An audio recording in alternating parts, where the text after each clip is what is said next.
Bienvenue dans Puissance militaire, Algérie versus Israël. Avant de continuer, j'aimerais vous dire que j'ai une analyse neutre. Je ne suis ni pro-israélien, ni pro-algérien. Mais je veux que la Palestine obtienne son indépendance et que le génocide israélien prenne fin. Bienvenue à notre analyse détaillée de la puissance militaire entre l'Algérie et Israël.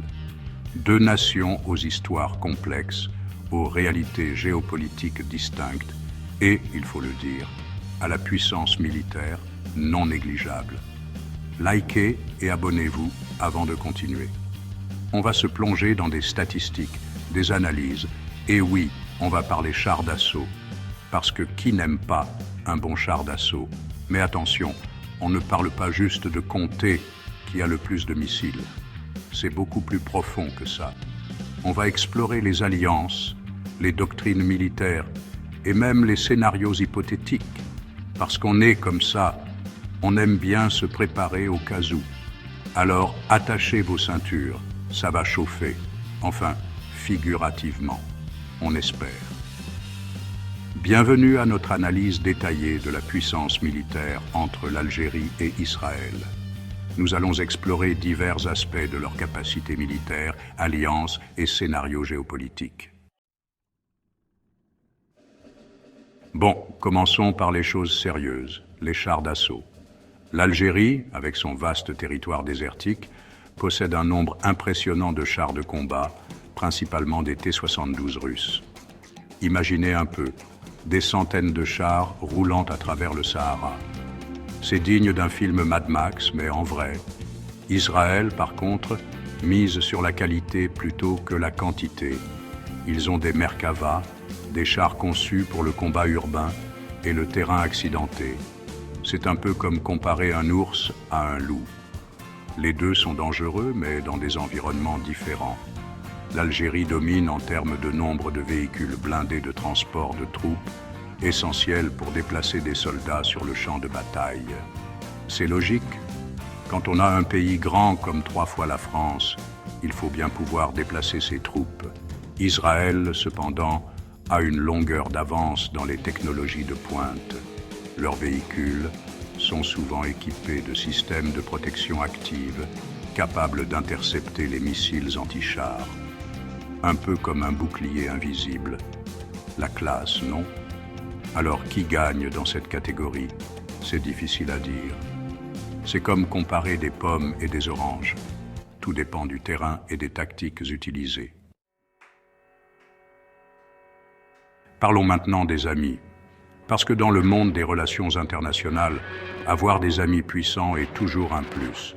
Israël, c'est bien connu, bénéficie d'un soutien indéfectible des États-Unis. On parle d'une aide militaire de plusieurs milliards de dollars par an.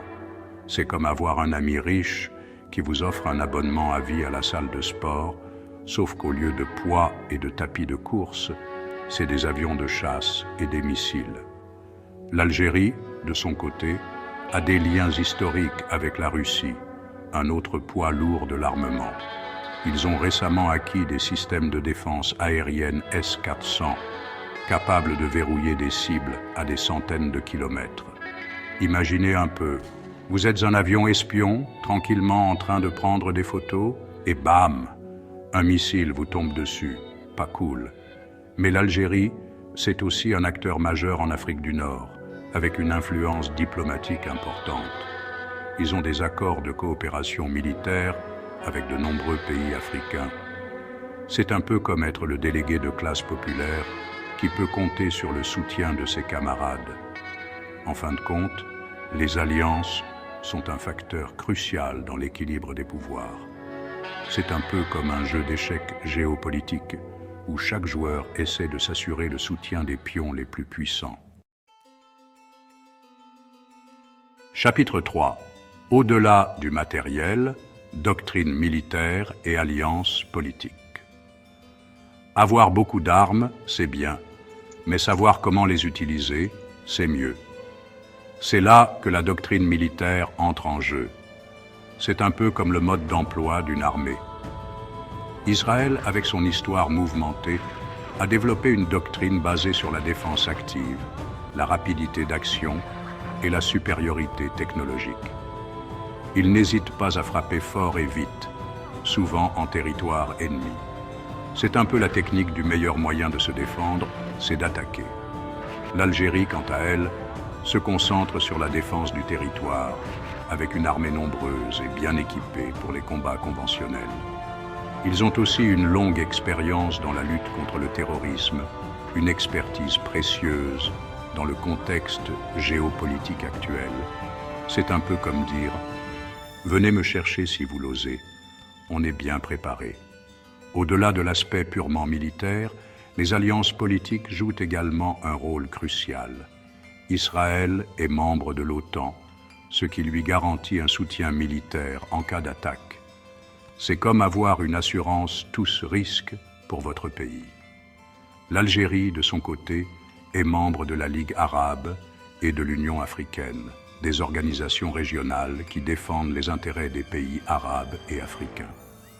C'est un peu comme être membre d'un club de lecture, mais au lieu de discuter de romans, on parle de politique internationale. Chapitre 4. Rester à la page, les dernières avancées militaires. Le monde de la défense, c'est un peu comme la mode, ça évolue constamment. Il faut rester à la pointe du progrès pour ne pas se faire dépasser. L'Algérie l'a bien compris. Ils ont récemment modernisé leur arsenal avec des armes russes de dernière génération. On parle de chars T-90, de missiles Iskander et même de drones de combat. C'est un peu comme passer d'un vieux Nokia 3310 à un iPhone dernier cri. Israël, de son côté, continue d'investir massivement dans la recherche et le développement. Ils sont à la pointe dans des domaines comme la cybersécurité, la robotique militaire et les systèmes de défense antimissiles. C'est un peu comme s'ils avaient un laboratoire secret où ils inventent les armes du futur. Leurs drones, par exemple, sont parmi les plus sophistiqués au monde. Ils peuvent effectuer des missions de reconnaissance, de surveillance et même de frappe aérienne avec une précision chirurgicale. C'est un peu comme avoir des yeux et des poings dans le ciel. L'Algérie, de son côté, se concentre sur le renforcement de ses capacités de défense aérienne. Ils ont acquis des systèmes russes S-400, capables de contrer les menaces aériennes les plus avancées. C'est un peu comme installer un système d'alarme dernier cri dans votre maison, sauf que là, c'est pour tout le pays. Chapitre 5. Et si? Scénario géopolitique et militaire. Bon, maintenant, on va mettre nos chapeaux de stratège militaire et se projeter dans le futur. Attention, on entre dans le domaine de la spéculation.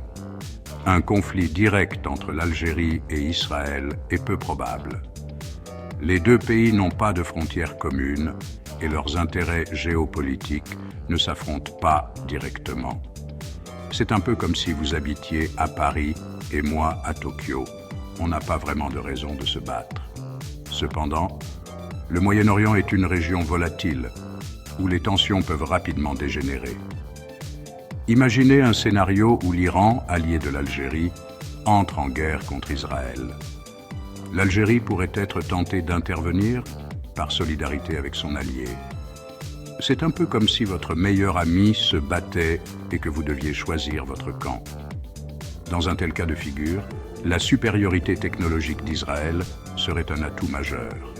Leurs avions de chasse F-35, indétectables par les radars, pourraient frapper des cibles stratégiques en Algérie avec une impunité quasi totale. C'est un peu comme jouer à cache-cache avec un ami qui peut se rendre invisible. L'Algérie, de son côté, pourrait compter sur son vaste territoire et sa connaissance du terrain pour mener une guérilla. Ils pourraient également utiliser leurs missiles balistiques pour frapper des cibles en Israël, même si cela risquerait de provoquer une escalade incontrôlable. C'est un peu comme jouer aux échecs avec un adversaire qui a plus de pièces que vous, mais que vous connaissez les règles mieux que lui. Outro, la puissance militaire. Un puzzle complexe. Voilà, notre analyse de la puissance militaire de l'Algérie et d'Israël touche à sa fin. On espère que vous avez appris des choses et que vous avez surtout compris que ce n'est pas si simple que ça. Comparer des armées, c'est comme comparer des fruits. Il y a des pommes, des oranges, des bananes, et chacune a ses forces et ses faiblesses. Ce qui compte vraiment, c'est la façon dont on les utilise. Merci d'avoir suivi notre analyse. N'oubliez pas de vous abonner pour plus de vidéos sur les comparaisons militaires et les scénarios géopolitiques.